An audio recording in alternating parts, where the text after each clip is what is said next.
We're going to finish up with Chapter 4 today, Elementary Number Theory and Methods of Proof. Indirect argument, and demonstrated with two famous theorems. When mathematics flourished at the time of ancient Greeks, mathematicians believed that given any two line segments, say A and B, a certain unit of length could be found so that segment A was exactly m units long and B was exactly n units long for some integers m and n. The segments were said to be commensurable with respect to the special unit of length. Then the ratio of the lengths of A and B would be in the same proportion as the ratio of the integers m and n. Symbolically, length of A over length of B equals m over n. Now it is easy to see to find a line segment of square root of 2, just take the length of the diagonal of a unit square. By the Pythagorean theorem, c squared equals 1 squared plus 1 squared equals 2, so c equals square root of 2. If the belief of the ancient Greeks were correct, there would be integers m and n such that the length of the diagonal over the length of the side would be a rational number. And this would imply that square root of 2 is a rational number. But then, we know it not to be. We know that the square root of 2 is irrational. Prove by contradiction that 1 plus 3 times the square root of 2 is irrational. Well, the essence of the argument is the observation that if 1 plus 3 times the square root of 2 could be written as a ratio of two integers, then so could the square root of 2. But by theorem 481, we know that to be impossible. So the proposition is 1 plus 3 times the square root of 2 is irrational.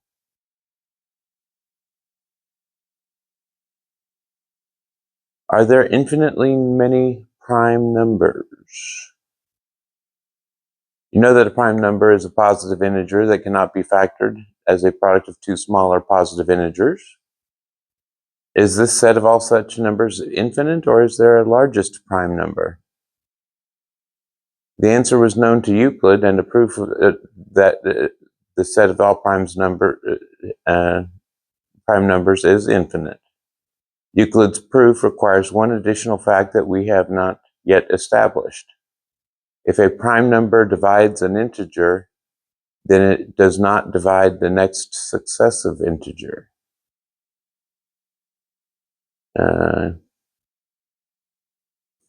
For any integer a and any prime number p, if p divides a, then p does not divide a plus 1. And the theorem, infinitude of primes. The set of prime numbers is, in fact, infinite. When to use indirect proof? Well, the example in this section have not provided a definitive answer to the question of when to prove a statement directly and when to prove it indirectly. Many theorems can be proved either way. Usually, however, when both types of proof are possible, indirect proof is clumsier than direct proof. In the absence of obvious clues suggesting indirect argument, try first to prove a statement directly. Then, if that's not to succeed, look for a counterexample. If the search for a counterexample is unsuccessful, look for proof by contradiction or contraposition. Come on.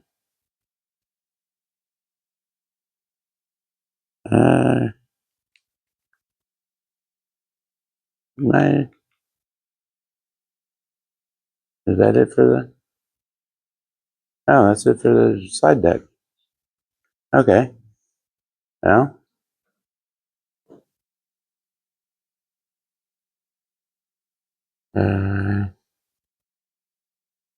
Section 9.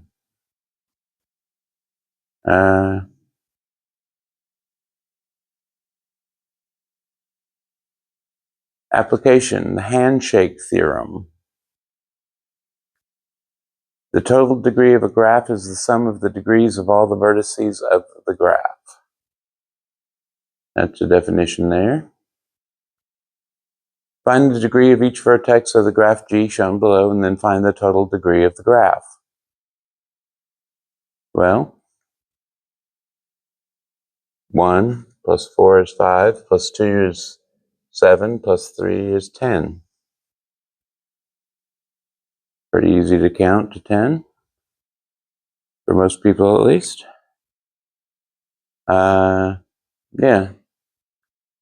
Degree is the total of all the vertices degrees.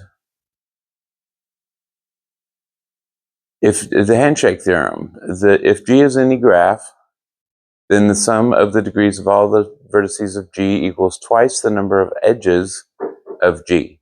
Specifically, if the vertices of G are v1, v2, etc., vn, where n is a non-negative integer, then the total degree of G is equal to the degree of v1 plus the degree of v2, etc., to the degree of vn, which equals 2 times the number of edges of G. Which means, but the corollary is that the total degree of a graph is, in fact, even, because it is 2 times some integer. Draw a graph with the specified properties or show that no such graph exists. A graph with 4 vertices of degrees 1, 1, 2, and 3. A graph with 4 vertices of degree 1, 1, 3, and 3. Is the first one possible?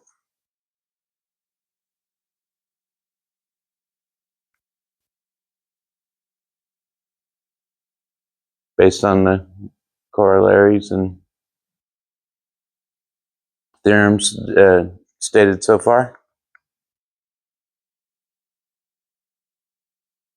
No, because it's an odd number. The total degree would be 7, and the total degree of a graph, it has to be even, because for each edge, which is an integer, there are 2 endpoints. Each endpoint represents 1 degree. Therefore, for every edge, there are 2 points of degree in the graph.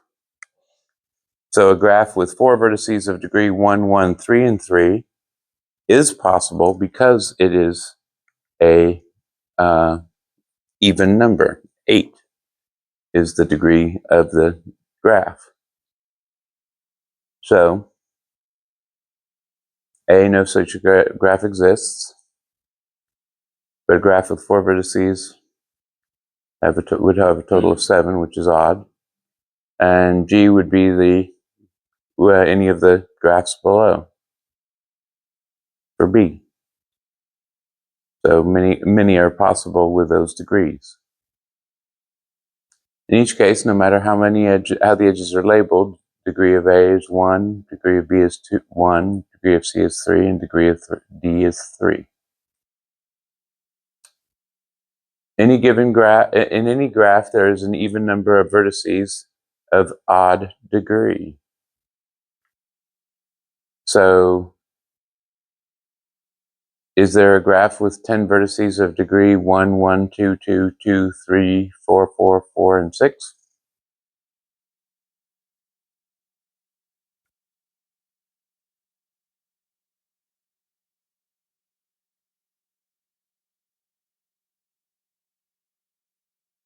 No, because it's an odd number because there's an odd number of odd numbers of degree.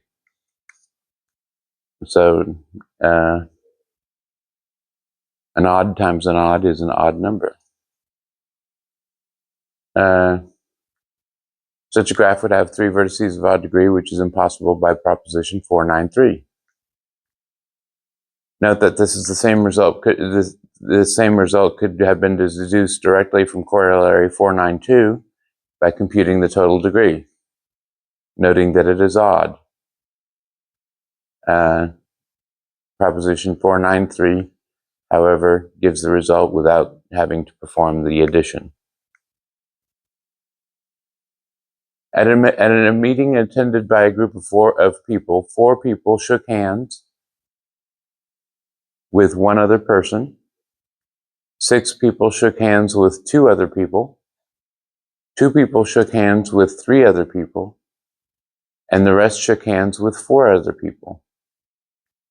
No 2 people shook hands with each other more than once, and a total of 23 handshakes occurred. How many people attended the meeting?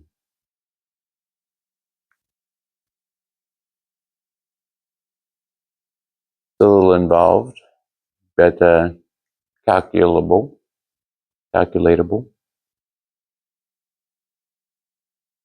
Define a graph G by letting each vertex represent a person, and letting each edge represent 1 handshake between 2 people. Let X be the number of people who shook hands with 4 people. Then the total degree of the graph would be 4 times 1 plus 6 times 2 plus 2 times 3 plus X times 4 equals 22 plus 4X. That's the total degree of the graph. Because 4 people shook hands with 1, 2 people shook hands with 2, etc. So, in addition, since the total number of handshakes was 23, the graph has 23 edges. By the handshake theorem, the total degree is twice the number of edges. So the total degree would be 46. So it follows that 22 plus 4x equals 46. Thus, 4x equals 46 minus 22, which equals 24. And so x equals 6. In other words, 6 people at the meeting shook hands with 4 other people. Now the total number of people at the meeting is the sum of the number who shook hands with 1 other person, plus the number who shook hands with 2 other people, plus the number who shook hands with 3 other people, plus the number of who shook hands with 4 other people. Therefore, the number of people at the meeting was 4 plus 6 plus 2 plus 6, which is equal to 18. Special graphs. A simple graph is a graph that does not have any loops, parallel edges. In a simple graph, an edge with endpoints V and W is denoted by the set notation of V, W.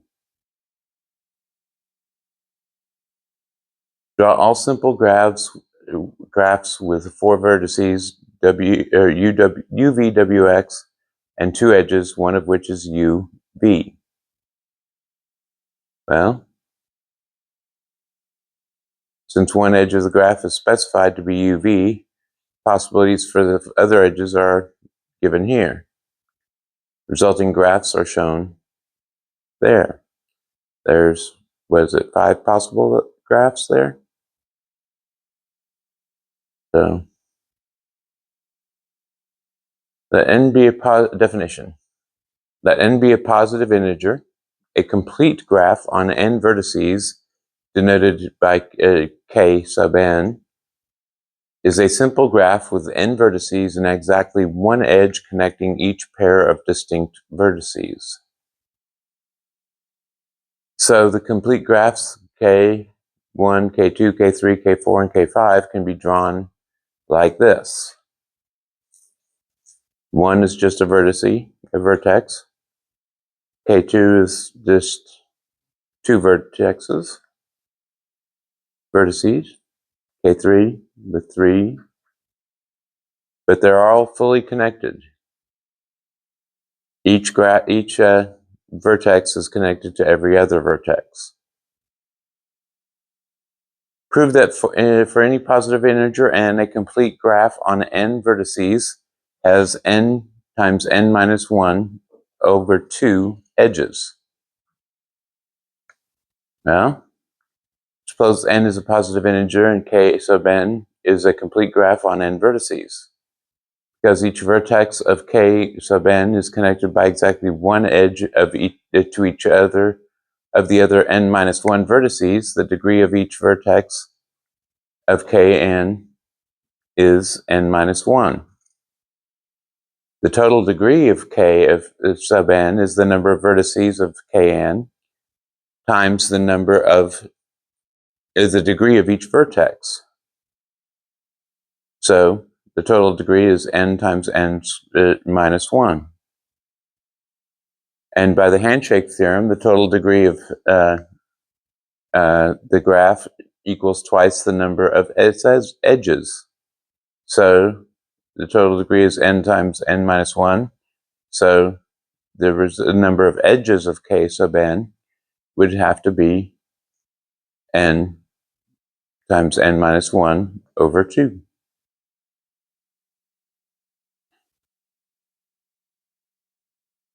So let m and n be positive integers. A complete bipartite graph on m and n ordered pair vertices is a simple graph whose vertices are divided into two distinct subsets, V with m vertices and W with n vertices, in such a way that every vertex of k belongs to one of V or W, but no vertex belongs to both. There's exactly one edge from each vertex of V to each vertex of W. There is no edge from any one vertex of V to any other vertex of V, and there is no edge between one vertex of W and any other vertex of W. A lot of words to describe what is simply expressed as this. You have two sets of vertices, and they're completely connected between the two of them.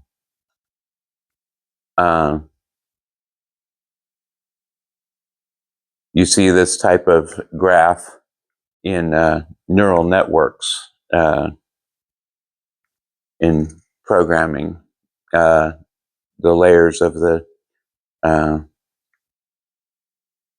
neural network are arranged like bipartite graphs, complete bipartite graphs. So that's one application of this. And that is it for section 9. All right. Moving right along here.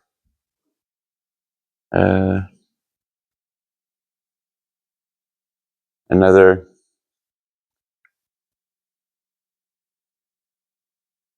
application, if I'm not mistaken. If the application will work.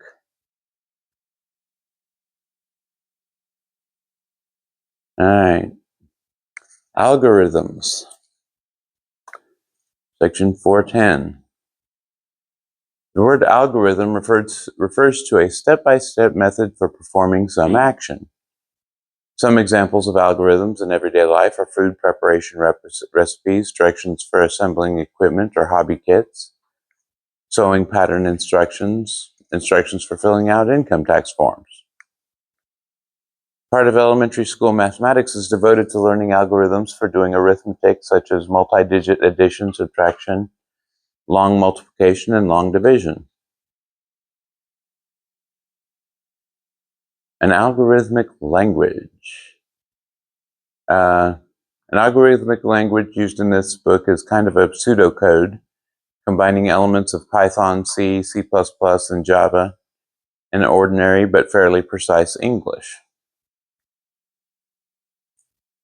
We use some of the formal constructs of computer languages, such as assignment statements, loops, and so forth, but we will ignore the more technical details, such as the requirement for explicit end-of-statement delimiters and the range of integer values available on a particular installation, and so forth. In high-level computer languages, the term variable is used to refer to a specific storage location in a computer's memory. So variable x having a value of 3 means that the location corresponding to x contains the number 3. A given storage location can hold only one value at a time. So if a variable is given a new value during program execution, then the old value is erased. The data type of a variable indicates the set in which the variable takes its value, whether the set of integers or real numbers or character strings, Boolean variables, etc. Assignment statement gives a value to a variable.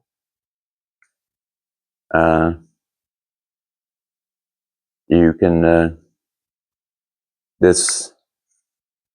they mentioned 4 different languages that the pseudocode is based off of. They didn't mention Pascal, which this is where that's from. That colon equals is from Pascal, an old educational language. But that reads as x is assigned the value of e, or let x equal b, or equal e. When an assignment statement is executed, the expression e is evaluated using the current values of all the variables in the expression. Then its value is placed in the memory location corresponding to x. Ordinarily, algorithm statements are executed one after another in the order in which they are written.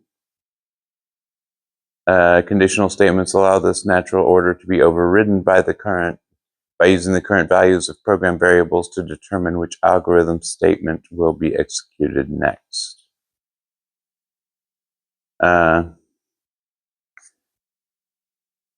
Conditional statements are denoted either with if condition S, then S1, then or else S2, or just on one line, if the condition, then S, where the condition is a predicate involving algorithm variables, where S1 and S2 are algorithm statements or groups of algorithm statements. Generally use indentation to indicate that statements belong together as a unit. The if-then-else structure comes from yet another language, BASIC, another old language used for educational purposes. When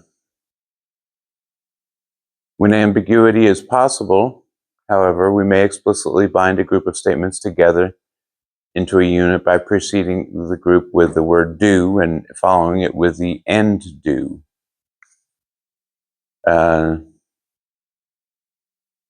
Execution of an if-then-else statement occurs as follows.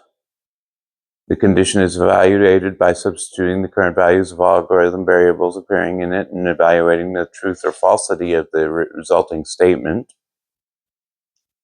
If the condition is true, S1 is executed, and then moves on to the next algorithm statement following the if-then statement.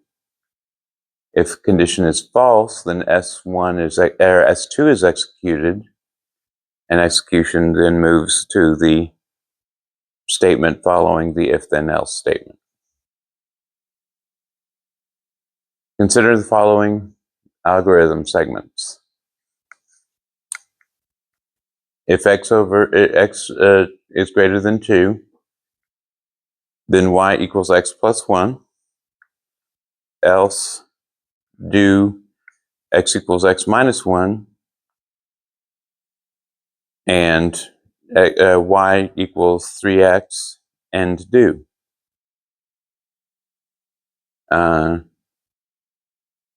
What is the value of y after the execution of this first segment for x equals 5?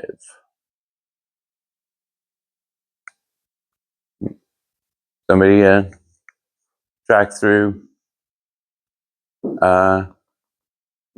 what y would equal if x equals 5 in A?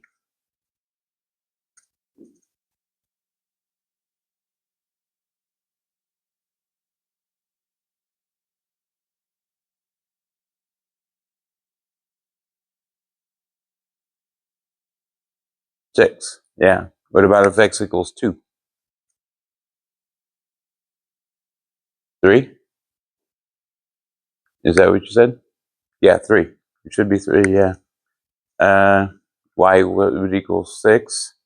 And number 2, y would equal to 3. Yeah. So just step through them like you would a regular type of program, just a more simplistic language being used. A while loop has this form here: while condition, statements that make up the body of the loop, and then end while, whereas the condition is a predicate involving algorithm variables. The word while marks the beginning of the loop, and the words end while mark its end.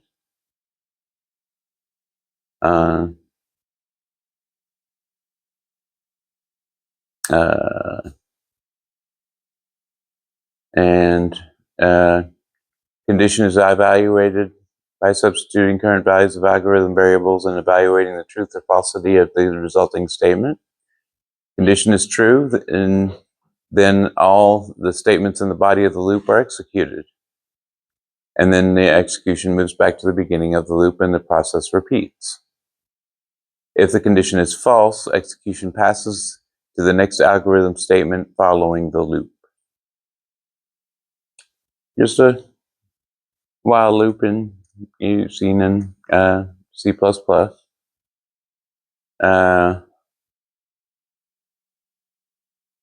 Trace the following algorithm segment, finding the values of all their algorithm variables each time they are changed during execution. Now,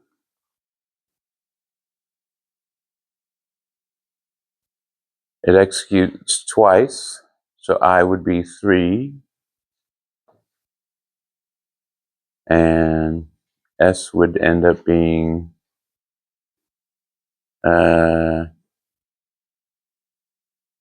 1 plus 2 is 3. S would be 3, and I would be 3.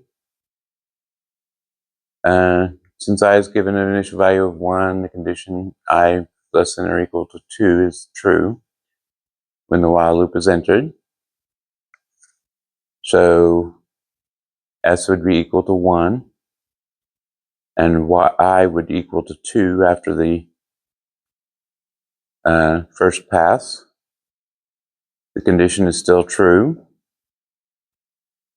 So the statements within the loop are executed again. S equals 3 and I equals 3. Then execution goes back to the beginning of the loop. The condition I is less than or equal to 2 is evaluated, with I being equal to 3. This time the condition is false, so execution passes to the loop, beyond the loop, to the next statement of the algorithm.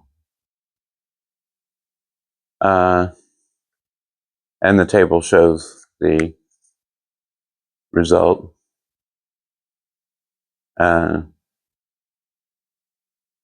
In what's called a trace table. So,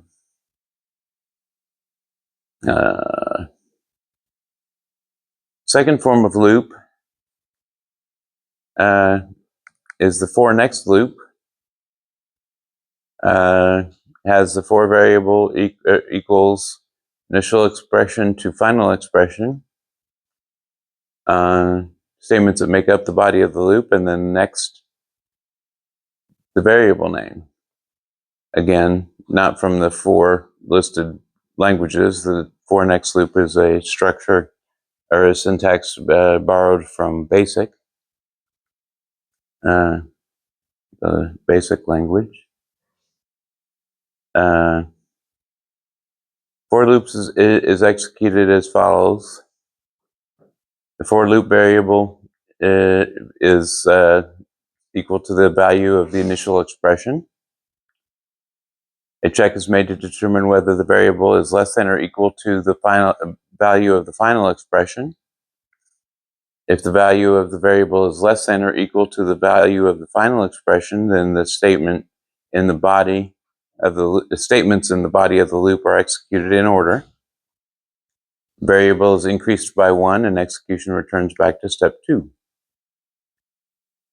If the value of the variable is greater than the value of the final expression, then the execution passes to the next algorithm statement following the loop. So for next loop, well,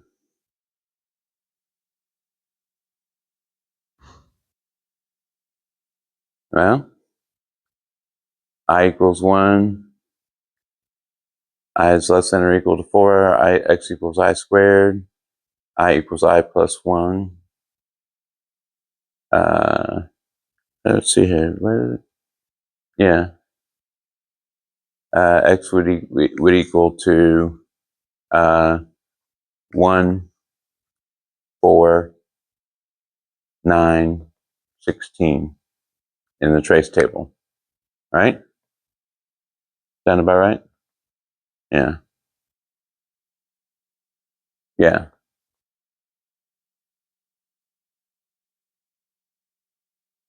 Notation for algorithms. We'll express algorithms as subroutines that can be called upon by other algorithms as needed and used to transform a set of input variables with given values into a set of output variables with specific values. The output variables and their values are assumed to be returned to the calling algorithm. For example, the division algorithm specifies a procedure for taking any two positive integers as input and producing the quotient and remainder of the division of one number by another as the output. Whenever an algorithm requires such a computation, the algorithm can just call the division algorithm to do the job. We generally include the following information when describing algorithms formally.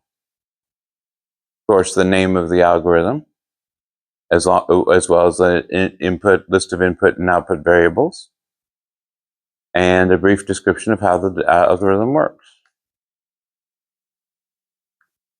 The input variable names labeled by data type, the statements that make up the body of the algorithm, possibly with explanatory comments, and the output variable names labeled by data type. The division algorithm. For an integer a and a positive integer d, the quotient remainder theorem guarantees the existence of integers q and r such that a equals dq plus r, and r is less than d but greater than or equal to 0. So we have this algorithm.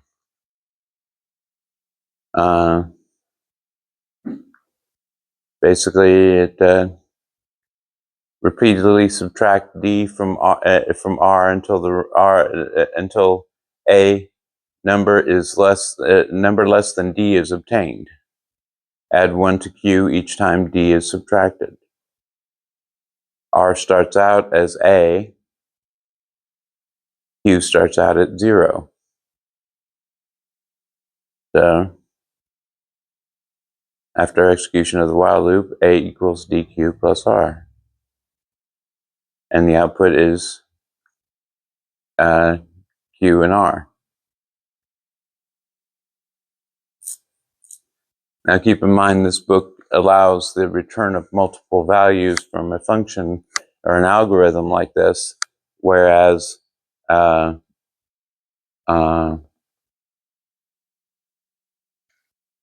functions in C++ can only return one value. So the slight difference there.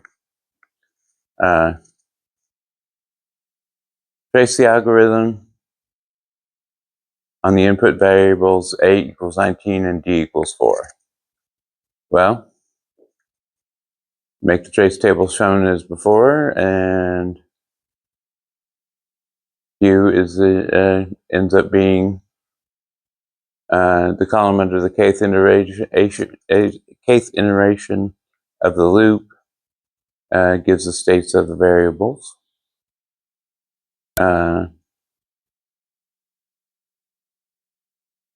The final result being the quotient being 4 and the remainder being 3.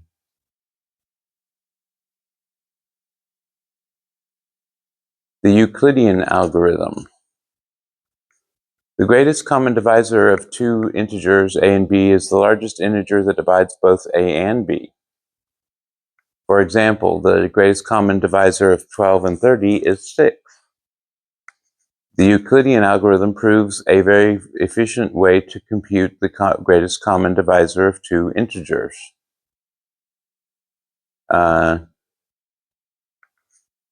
Greatest common divisor of a and b is the integer d with the following properties.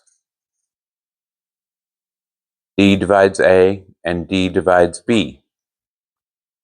For every integer c is a common divisor of both a and b when c is less than or equal to d.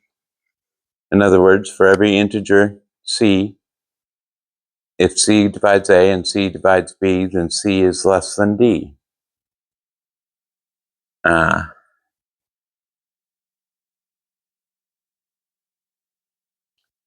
Find the greatest common divisor of 72 and 63. In the definition of greatest common divisor, GCD of 0 and 0 is not allowed.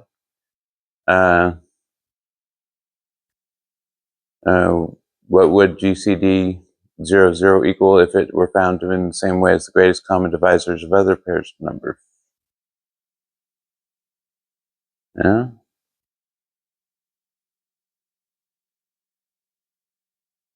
72 equals 9 times 8. 63 equals 9 times 7, so 9 divides 72 and 9 divides 63. And no integer larger than 9 divides both 72 and 63. Hence, the GCD of 72 and 63 equals 9. So,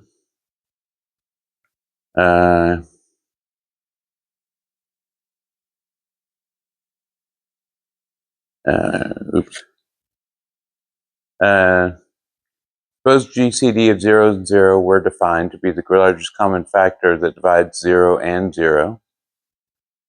The problem is that every positive integer divides 0, and there is no largest integer. So there is no largest common divisor. So, if r is a positive integer, then GCDR of 0 equals r. If a and b are any integers, not both 0, then if q and r are any integers, then such that a equals bq plus r, then GCD a b equals the greatest common divisor of b and r.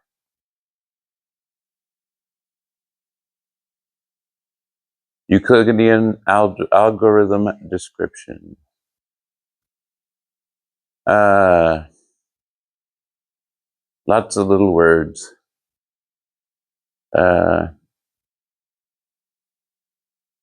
So to find the greatest common divisor of a and b, check that b is whether b is 0. If it is, then GCD of a and b equals a. If it isn't, then b is greater than 0, and the quotient remainder theorem can be used to divide a by b to obtain a quotient q and remainder r. By lemma 410(2), greatest common divisor of a and b is the greatest common divisor of b and r.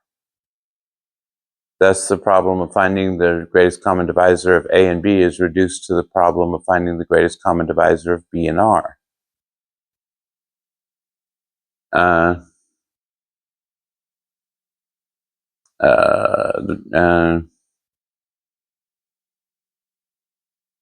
Now just repeat the process, starting again with 2. At 2. But use b instead of a and r instead of b. Repetitions are guaranteed to terminate eventually with r equals 0 because each new remainder is less than the preceding one, and all are non-negative. So use the Euclidean algorithm to find the GCD of 330 and 156. Well, 156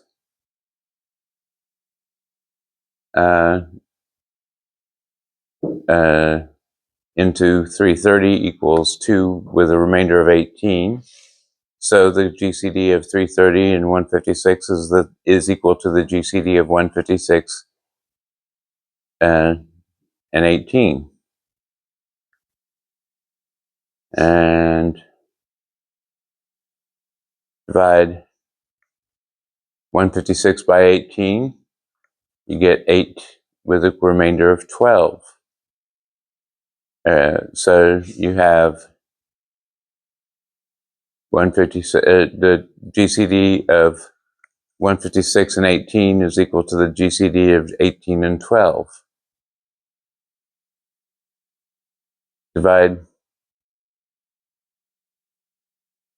Do the process again with 18 and 12. You get GCD of 6 and 12. And then you have 6 divided by 12, 12 divided by 6. Got a remainder of 0.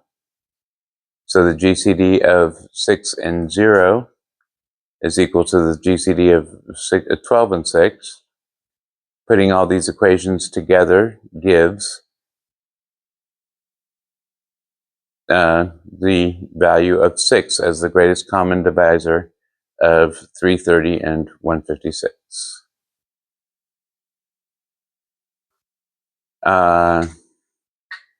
This is a version of the Euclidean algorithm written using formal algorithm notation. You can peruse that on the slides and on Canvas if you like. If you want to program that into C++, you're more than welcome to see how it works and all that. But basically, just keep reducing the problem until it's easier to solve. Let's see here. Trace table for algorithm 410(2) using A and B as being 330 and 156. And the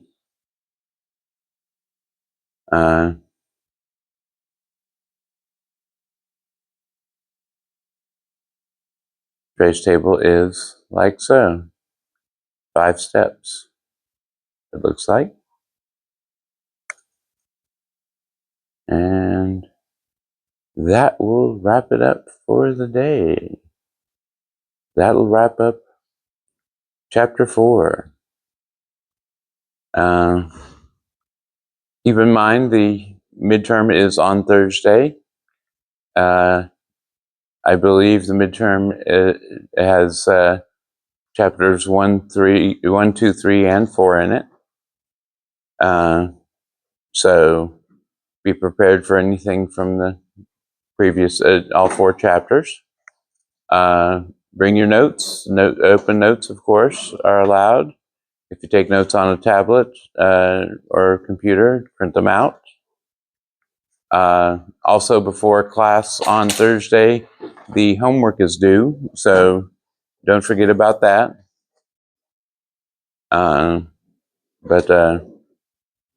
Yeah, that'll be it for the day. Have a good day. See you on Thursday.